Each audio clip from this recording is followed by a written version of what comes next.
India के एक बड़े प्राइवेट बैंक में इस वक्त का सबसे बड़ा कॉर्पोरेट गवर्नेंस ब्रेकडाउन चल रहा है। एक ऐसा स्कैम जहां पे लॉसेस को असेट्स दिखाया गया है।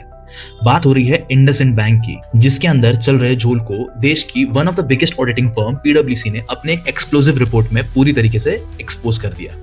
आखिर पीडब्ल्यूसी ने क्या देखा? हर बड़े बैंक में सारी अकाउंटिंग एंट्रीज ऑटोमेटेड होती है ताकि कोई हेराफेरी ना हो।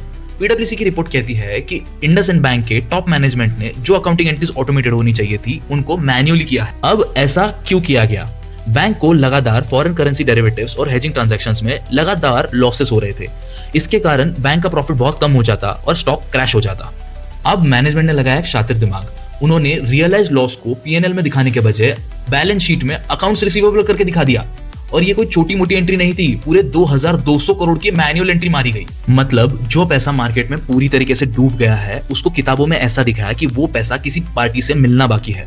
ये एंट्रीज हर क्वार्टर मारी जाती थी ताकि ऑडिटर्स के और पब्लिक के नजर में बैंक की इमेज चमकती रहे। लेकिन कहानियां खत्म नहीं होती। पीडब्ल्यूसी के रिपोर्ट्स के मुताबिक बैंक की माइक्रो फाइनेंस आर्म में एवरग्रीनिंग चल रही है, यानी पुराने खराब हो रहे लोन्स को छुपाने के लिए बैंक ने उनको फेक नए लोन्स इशू किए ताकि वो नॉन परफॉर्मिंग एसेट्स ना बने। और जब इंटरनल ऑडिट टीम ने इस पर आवाज उठाई तो टॉप मैनेजमेंट ने उन रिपोर्ट्स को दबा दिया। सोने पे सुहागा ये हुआ कि ये सारी चीजें पर्दे के पीछे चल रही थी।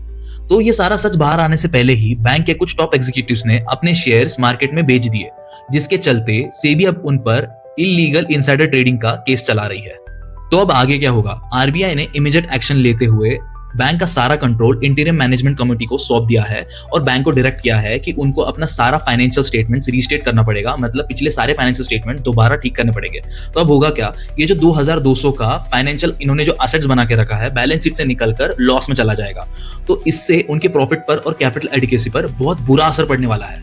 एक इन्वेस्टर और एक फाइनेंस एंथुसियास्ट के नाते हमको क्या सीखने मिला? सिर्फ नंबर्स देख के किसी भी कंपनी में इन्वेस्ट नहीं करना चाहिए, उसका कॉर्पोरेट गवर्नेंस सबसे बढ़कर होता है। आपको क्या लगता है, क्या इंडसइंड बैंक इस बड़े क्राइसिस से बाहर निकल पाएगा?